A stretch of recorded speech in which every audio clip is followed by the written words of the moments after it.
cerca de aquí, en un lugar del centro de Querétaro. Al estar compartiendo la palabra de Dios, vinieron a mi mente diferentes recuerdos, ¿verdad? Y especialmente, aunque ayer no lo compartí, hoy quiero compartirlo contigo, hermano, en el amor en Cristo y para la gloria de nuestro Dios. A través de cerca de 25 años aproximadamente, he tenido la bendición de que personas han orado por mí, por mi familia, y especialmente de personas, hermanos o hermanas en Cristo, que han tomado tiempo para orar. Y una de las personas que para mí siempre fue muy especial fue nuestra hermana Chelito. Yo siempre le decía, hermana, ore por mí. Y ella me decía, yo oro por usted, hermano.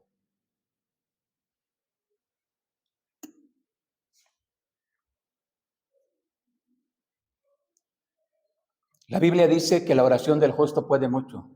Y personalmente creo que la hermana Chelito era una mujer que amó al Señor Jesucristo, que guardó la fe, que nunca se avergonzó de Jesucristo, que nunca se avergonzó de la Biblia, de lo que ella compartía de la palabra de Dios. Nunca se avergonzó. Nunca dio marcha atrás. A pesar de... No me refiero a las enfermedades físicas que ella vivió por muchos años. Me quiero referir también a aquellas situaciones en las que a veces ella nos compartía, pero no quejándose de situaciones que a veces vivieron en adversidad, dificultades, cuando compartían la palabra de Dios. Que de acuerdo a la Biblia eso es normal. Dice la Biblia que todo aquel que quiera vivir piadosamente en Jesucristo va a padecer persecución. Y la Biblia también dice, ¿no? El Señor Jesús le dijo a las multitudes, a las personas que a veces lo querían seguir, si quieren, el que quiera ser mi discípulo o el que quiera seguirme a mí, el Señor Jesús declaró, ¿no? Dice, es necesario que, si es necesario, pierda hasta su propia vida.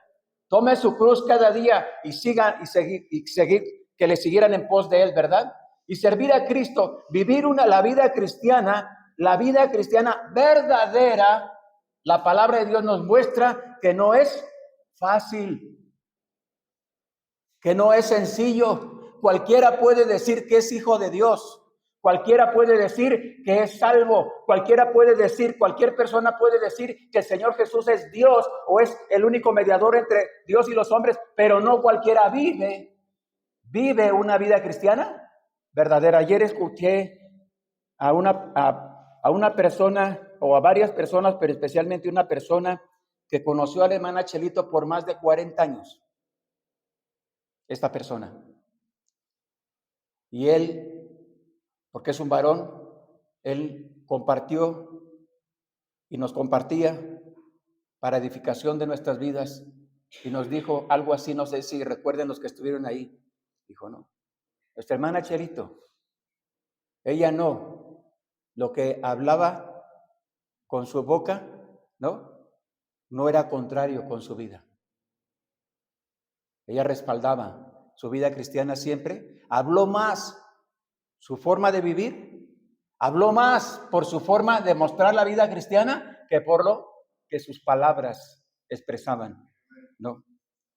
Y eso es algo que vamos a extrañar de nuestra hermana Chelito. Pero la Biblia dice que ella está mejor que nosotros, porque ella está en la presencia de Jesús. Ya está en la presencia de Jesús. Ella sí ya vio a su bendito Salvador. Tú y yo no lo hemos visto. Aunque la Biblia dice que son bienaventurados los que no vieron, pero creyeron, ¿verdad? Y te invito a que vayamos a la palabra de Dios, al Evangelio de Mateo, al capítulo 9. Y por favor, quiero que me sigas con tu vista y leas tú en tu corazón. Dice la palabra de Dios, versículo 35. Voy a leer del versículo 35 al versículo final, que es el 38 de ese capítulo de Mateo, Evangelio de Mateo, capítulo 9, versículos 35, al final, que es el 38, y por favor, escucha lo que dice la palabra de Dios, escuchemos lo que dice la palabra de Dios. La Biblia dice, recorría Jesús todas las ciudades y aldeas, enseñando en las sinagogas de ellos y predicando el evangelio del reino y sanando toda enfermedad y toda dolencia en el pueblo. Y al ver las multitudes, tuvo compasión de ellas, porque estaban desesperadas, desamparadas y dispersas como ovejas que no tienen pastor. Entonces dijo a sus discípulos, a la verdad, la mies es mucha, mas los obreros pocos. Rogad pues al Señor de la mies que envíe obreros a su mies. Y esta porción bíblica, este evento que sucedió hace más de 2000 años, según la historia del cristianismo, se sigue repitiendo día con día. Hoy día se sigue repitiendo, queridos hermanos. Se sigue repitiendo porque el Señor dice, alcemos nuestros ojos y miremos, veamos las multitudes cómo están, veamos la gente cómo está, volteemos a los lugares, volteemos a las familias, volteemos a todas partes y cómo está la situación en este mundo. ¿Sabes cómo está? Dice la Biblia, la gente desesperada, desamparada, como ovejas que no tienen pastor. Y lo más terrible, hermano, que los que decimos ser hijos de Dios, los que decimos ser cristianos, los que decimos que conocemos al Dios verdadero, aquí dice la Biblia del Señor Jesús, rogad pues al Señor de la mies que envíe obreros. ¿Y sabes qué se refiere la Biblia cuando dice obreros? Verdaderos obreros, verdaderos cristianos, que estemos dispuestos a dejarlo todo por Cristo, que estemos dispuestos a abandonar nuestros proyectos, nuestras metas, nuestros anhelos, nuestros deseos, que estemos dispuestos a dejarlo todo por amor a las almas y por amor al llamado de Dios. En esta mañana quiero que veamos, hermanos, una vez más y reflexionemos sobre la compasión del Señor Jesucristo. Y aquí nos relata una parte, solo una parte de lo que el Señor Jesús vivió. Físicamente lo vivió por 3 años. Y recorría las aldeas y recorría los lugares y a veces veía grandes multitudes, pero las veía, ¿cómo? Desamparadas y dispersas, como ovejas que no tienen pastor. La compasión de Jesús. Hace más de 1 año, tal vez 1 año y medio, un poco más, estando en la ciudad de Guadalajara, un pastor que se llama Ernesto García nos compartía en unas conferencias misioneras, nos compartía sobre esta porción bíblica. Y él nos mostraba a través de la Escritura, nos decía, cómo si el Señor Jesús, dice en la Escritura, si el Señor Jesús, al ver las multitudes, él tenía compasión, tuvo compasión de las almas y nos preguntaba, a nosotros nos preguntaba, ¿verdad? A las personas que estábamos ahí, tal vez decenas o tal vez algunas decenas de pastores de diferentes regiones que aquí en la República Mexicana, y nos preguntaba, ¿cómo estamos viendo nosotros las multitudes? ¿Cómo vemos o cómo debemos ver nosotros las multitudes? ¿Cómo? ¿No?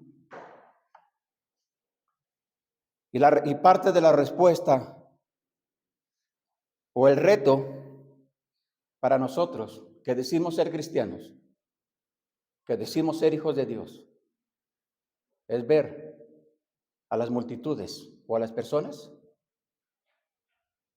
como Jesús las ve. Dice la palabra de Dios en Isaías, si quieres buscar por favor, libro de Isaías, Antiguo Testamento, capítulo 54, Isaías, capítulo 54. Voy a leer solamente 2 versículos. Me puedes seguir con tu vista o lo puedes leer en voz alta si estás ahí. Isaías capítulo 54, versículos 7 y 8 solamente. Dice la palabra de Dios, versículos 7 y 8, dice: por un breve momento te abandoné, pero te recogeré con grandes misericordias. Versículo 8 dice: con un poco de ira escondí mi rostro de ti por un momento, pero con misericordia eterna tendré compasión de ti, dijo Jehová, tu Redentor. Y Dios dice a través del profeta Isaías, le dice a Israel: por un momento te abandoné, por un momento, pero después le dice Dios a Israel, ¿verdad? Pero después te amé, con misericordia eterna tendré compasión de ti, dice Jehová de los ejércitos. Y sabes que no solamente esto Dios sigue haciendo con Israel, esto es lo que Dios, el Dios de la Biblia, sigue haciendo con todas las personas que nos rodean. ¿Sabes por qué las personas que nos rodean, las personas que no han conocido todavía al Dios verdadero y que de acuerdo a la Biblia están quebrantando los mandamientos de Dios, viviendo en contra de la palabra de Dios, viviendo en contra de los principios de la palabra de Dios? ¿Sabes qué es la oportunidad que Dios les está dando? Esta oportunidad con amor eterno. Dios dándoles oportunidad para que esas personas puedan llegar a conocer al único Dios verdadero.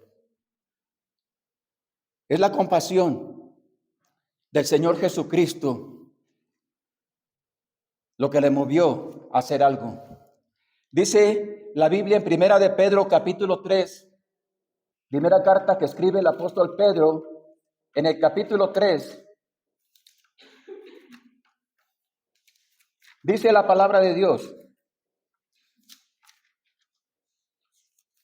versículo 8 solamente. Dice la Biblia: finalmente sed todos de un mismo sentir. Vivid con ella sabiamente. No, perdón, dice el versículo 8 estaba leyendo, ¿verdad? Perdón, dice: vivid, finalmente sed todos de un mismo sentir, compasivos, amándonos fraternalmente, misericordiosos y como amigables. Bueno, voy a leer el versículo 9 también. No devolviendo mal por mal, ni maldición por maldición, sino por el contrario, bendiciendo, sabiendo que fuisteis llamados para que heredases bendición. En el Antiguo Testamento dice la Biblia en diferentes porciones que había una ley o una costumbre, y la costumbre o ley en parte sí la menciona la palabra de Dios, que había una ley la ley consistía en lo siguiente: la ley del talión, conocida como la ley del talión para algunos: ojo por ojo, diente por diente. Si alguien robaba algo, según lo que robara, tenía que devolverlo. Si alguien mataba a alguien, era vida por vida. Si alguien cometía algún acto ilícito, tenía que pagar de esa manera, ¿verdad? Pero en el Nuevo Testamento la Biblia dice que el Señor Jesús terminó con esa ley. Al que te maldiga, bendícele, ¿no? Al que te pida algo prestado, no se lo niegues. El que tiene hambre, dale de comer. Y el Señor Jesús fue más allá, ¿no? A tus enemigos, a nuestros enemigos, ¿qué dice la Biblia? ¿Que debemos aborrecer a nuestros enemigos? No, que debemos amar a nuestros enemigos, esperando obviamente, y para poder hacer esto, de acuerdo a la palabra de Dios, necesitamos tener la compasión de Jesús. Necesitamos ver a las personas como el Señor Jesús ve a las personas. Necesitamos ver con los ojos de Jesús, hablando espiritualmente, como Jesús ve a las multitudes, a las personas que nos rodean, aún aquellos que nos rechazan, aún aquellos que rechazan el evangelio. Necesitamos ver a las personas. Cuando la Biblia menciona la misericordia de Dios, misericordia significa amor a la miseria. Una vez más, en la Biblia, cuando la Biblia menciona o enseña sobre la misericordia de Dios, significa amor a la miseria. ¿Merecemos que Dios nos ame? ¿Alguien merece el amor de Dios? La Biblia dice que nadie. La Biblia dice que todos somos pecadores. La Biblia dice que no hay justo ni aún uno. No hay quien haga lo bueno. Así que, de acuerdo a lo que la Biblia dice con respecto a si merecemos el amor de Dios o la misericordia de Dios o la bondad de Dios o la compasión de Dios, déjame decirte que la Biblia nos muestra que nadie la merecemos. ¿Sabes qué merecemos? Dice la Biblia. La paga del pecado es la muerte. Y si Dios nos pagara inmediatamente por nuestras maldades, muchos de nosotros no estaríamos aquí. Hace unos meses, en otro país, hace pocos meses, semanas, no, unos meses tal vez, en otro país, había una fiesta, se convocó una fiesta, donde al parecer la fiesta consistía en tomar alcohol, en consumir drogas, ¿verdad? Y bailar o tener música para darle gusto a la carne o rienda suelta a la carne. Y pasó, algunos le llaman desgracia, ¿no? Un grupo de personas, obviamente criminales o delincuentes, los identificaron así, llegó y mató a la mayoría, a muchos de ellos. Y entonces hubo personas que dijeron, qué malo, qué tragedia, solamente se estaban divirtiendo, eran jóvenes, no estaban haciendo nada malo. Cuando la Biblia dice, la paga del pecado es la muerte. ¿Qué cosa buena estaban haciendo? ¿Estaban haciendo algo bueno? ¿Acaso es que ahora, o acaso es que divertirse o celebrar o la fiesta o estas cosas es algo normal o natural para las personas? La Biblia dice que para Dios no. La ira de Dios está sobre la justicia del hombre o la impiedad, que detienen o tratan de detener la justicia de Dios, creyendo que no pasa nada, que no sucede nada.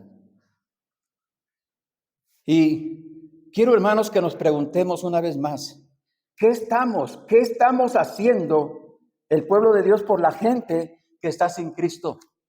Personas extraviadas, personas esclavizadas, personas sin seguridad, personas caminando sin metas claras en cuanto a lo eterno, a las cosas eternas, personas, familias o pueblos completos, naciones completas en las que no saben hacia dónde se dirigen, no tienen una meta clara y sobre todo no saben dónde pasarán la eternidad,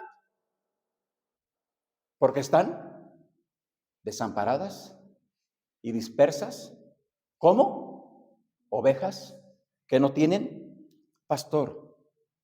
¿Cómo estamos? Ayer le compartí a las personas que estaban ahí y les compartí algo. ¿Cuántas personas de las que estuvimos en ese lugar? ¿Cuántas personas tienen o sabemos o en qué momento va a terminar nuestra vida? ¿Tú sabes cuándo va a terminar tu vida? ¿Lo sabes? Yo no lo sé. Yo no sé cuándo va a terminar mi vida.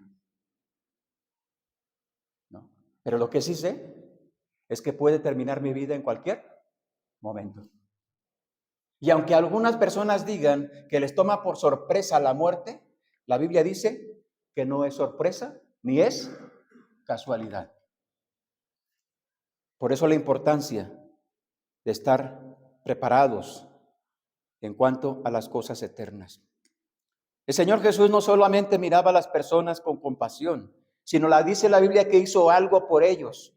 fue a la cruz del Calvario, aunque estaba profetizado, pero la Biblia dice que él voluntariamente, y es más, él lo anunció. El Señor Jesús le dijo a los discípulos, les dijo constantemente, les dijo, nadie me quita mi vida, yo de mismo la pongo, tengo poder para ponerla y tengo poder para volverla a tomar. Este mandamiento recibí de mi Padre Celestial. Y la Biblia dice en Efesios, en Filipenses capítulo 2, dice el apóstol Pablo, hablando acerca de lo que la obra del Señor Jesús en la cruz del Calvario, dice que él voluntariamente fue a la cruz del Calvario.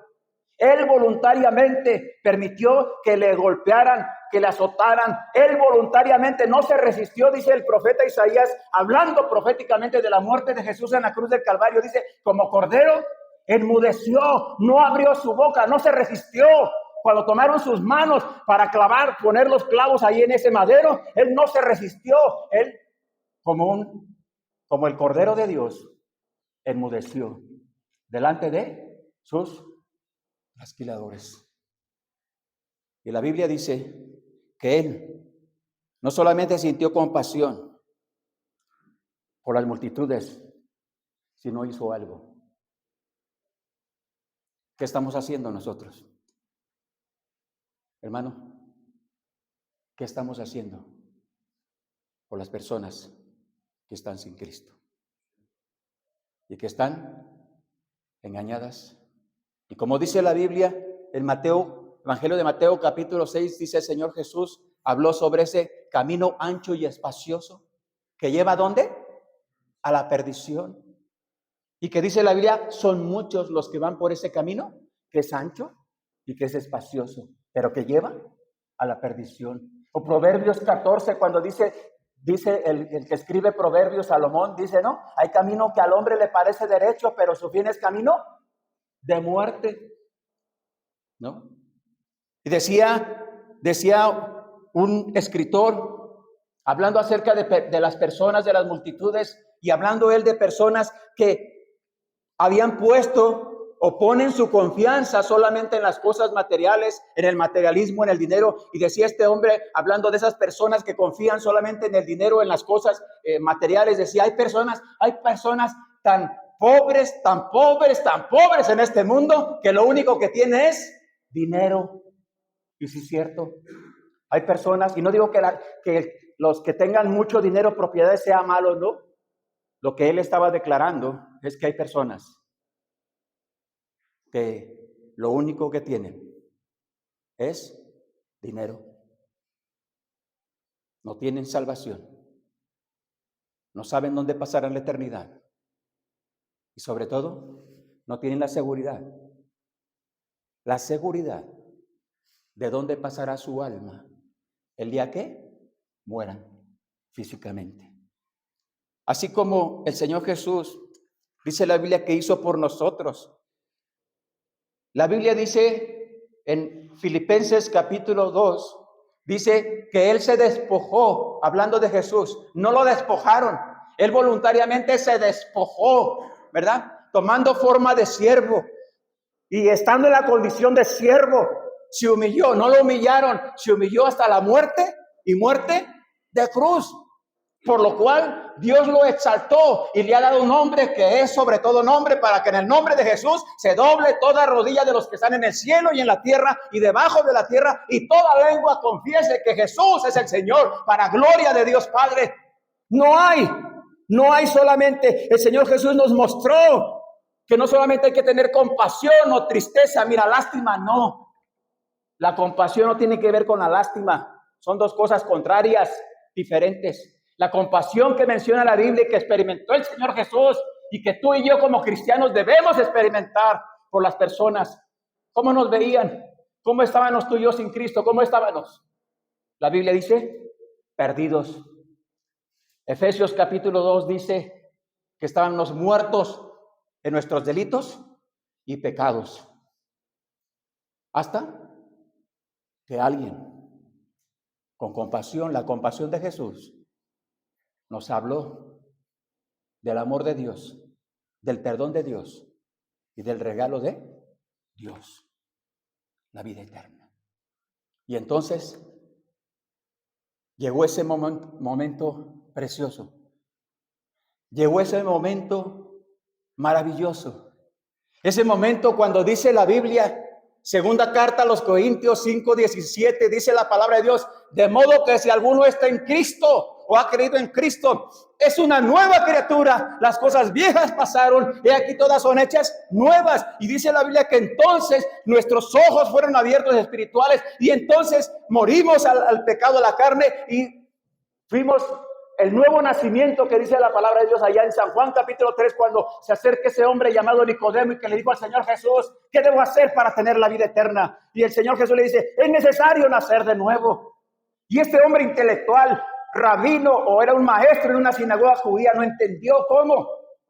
¿Acaso puede un hombre siendo viejo volver a entrar al vientre de su madre y nacer? No lo entendía. Y el Señor Jesús le declaró, ¿no? Lo que es nacido de la carne, carne es. Lo que es nacido del espíritu, espíritu es. Es necesario nacer de nuevo. Claro, se refería a lo espiritual, ¿no? Y Tito capítulo 3 nos habla, la carta del Nuevo Testamento, de ese nuevo nacimiento, ¿no? ¿No te parece maravilloso, hermano? ¿No te parece glorioso ese momento cuando nuestros ojos fueron abiertos y el Espíritu de Dios, por la gracia de Jesús, el Espíritu de Dios, dice la Biblia que vino a morar de manera, Romanos capítulo 5, dice la Biblia, ¿no?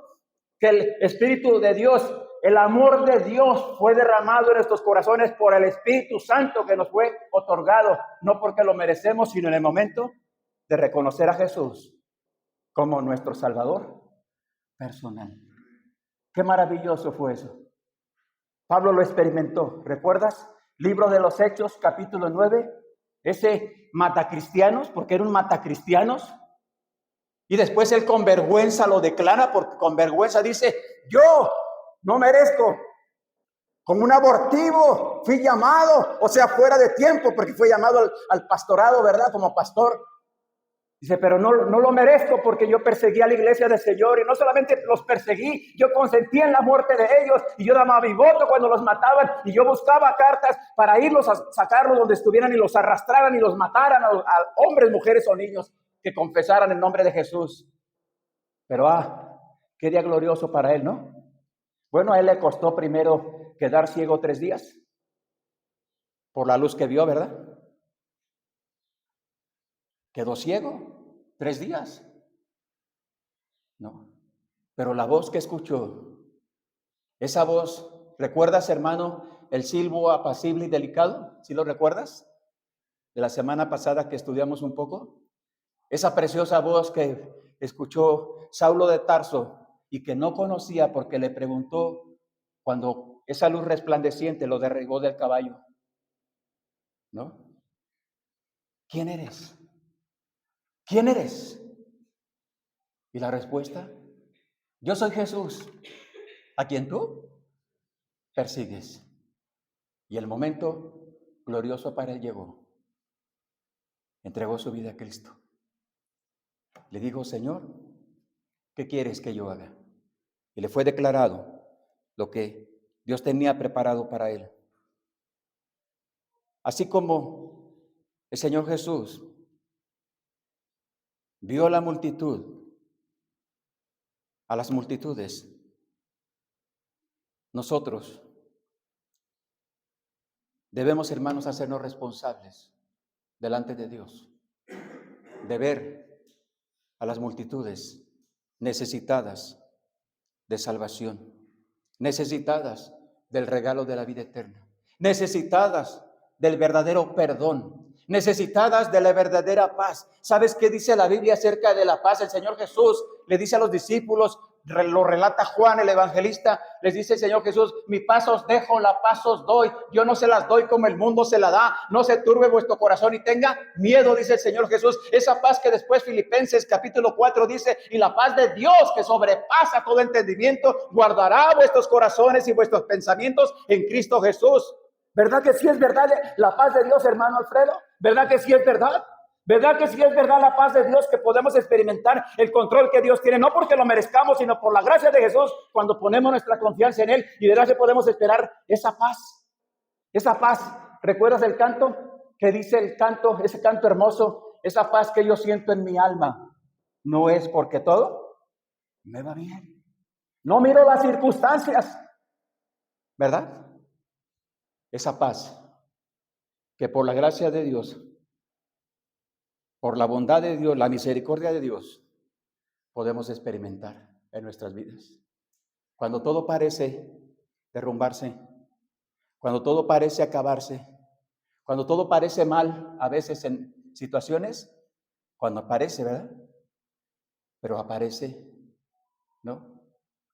Aparece nuestro bendito Dios para darnos la tranquilidad, la paz, el consuelo. El verdadero consuelo viene de Él, porque Dios ha prometido consolarnos. La Biblia dice en la carta a los Corintios, cuando el apóstol Pablo escribe una de las cartas a los Corintios, declara que Dios es el Dios de toda consolación. Él es el Dios de toda consolación. Así que la palabra de Dios nos invita, hermanos, nos muestra la importancia de que alcemos, de que veamos a las multitudes. ¿Cómo? Como Dios las ve. Necesitadas, desamparadas están, dispersas, porque no tienen, como ovejas que no tienen pastor. Y muchos de ellos caminando a eterna perdición. Muchos de ellos. Y tú y yo somos responsables de hacer algo por ellos. No sé cuánto tiempo más el Señor nos permita estar aquí. Lo que sí sé es que cada vez que alguien de este mundo parte, ¿no? Cada vez que sabemos o presenciamos la partida de alguien, joven o adulto en este mundo, es un recordatorio. Es un recordatorio que en algún momento tú, yo o tú nos vamos a ir de aquí, ¿o no? Debe ser un recordatorio. En la antigüedad se dice, en el tiempo en un periodo de los reyes, cuando un rey subía al trono, lo primero que hacían las personas que se encargaban de presidir y organizar todo eso, lo primero que hacían era presentarle al rey unas losetas, un material, unas losetas, para que él escogiera una loseta de un tipo. ¿Sabes para qué? Para preparar su sepulcro, su sepultura. Eso le recordaba al rey, ¿no?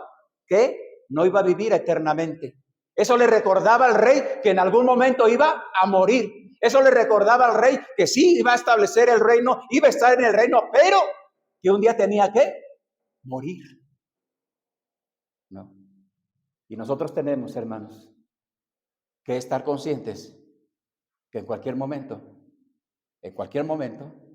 aunque sean jóvenes, ¿no? Podemos partir de este mundo. Pero la pregunta, o lo que quisiera acentuar es, ayer les decía en parte a algunos, ¿qué estamos haciendo? ¿Qué estamos haciendo los cristianos por este mundo?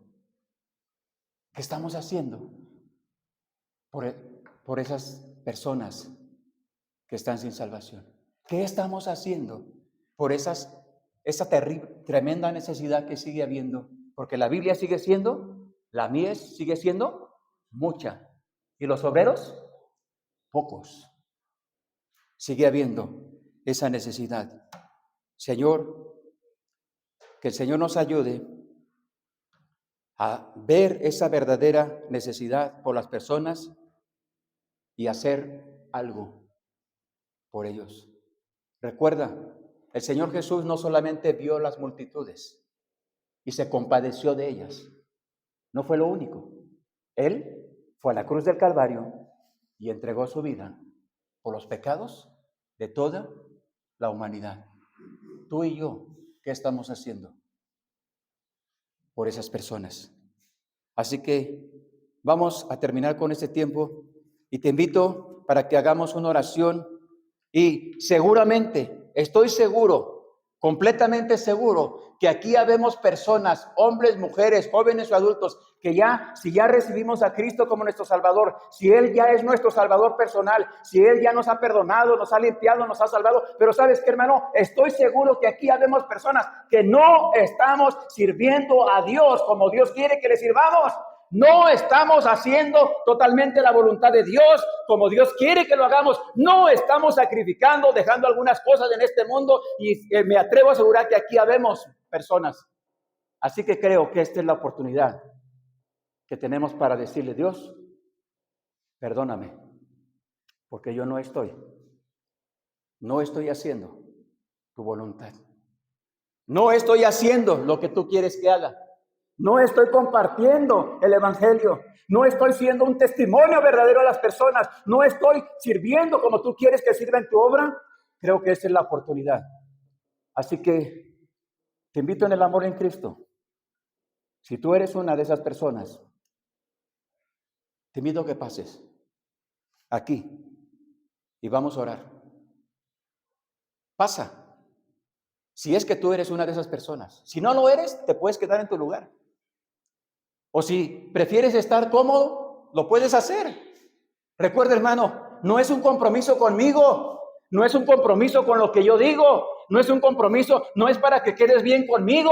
Es, hermano, recuerda, es un compromiso con Dios y delante de Dios, en la presencia de Dios, porque la Biblia dice que a nosotros, entre nosotros, podemos engañarnos, pero a Él no lo podemos engañar. Y es mejor ser honesto con nuestro Dios y decirle: Dios, aquí estoy, aquí está mi vida. Sí, es cierto, tiene razón tu palabra, tiene razón. No estoy viviendo, no estoy sirviendo, no estoy viendo a las almas como tú quieres que yo las vea. Así que te pido hoy que me perdones. Perdóname, ayúdame, para que de hoy en adelante, a partir de hoy, mi vida sea diferente. Y si mañana tú me permites levantarme y vivir, mañana me levantaré con tu ayuda y quiero hacer tu voluntad. Quiero ver a las personas como tú las ves, con compasión, necesitadas de salvación, necesitadas de la vida eterna, necesitadas de ese verdadero perdón que solamente tú puedes dar. Vamos a orar, por favor.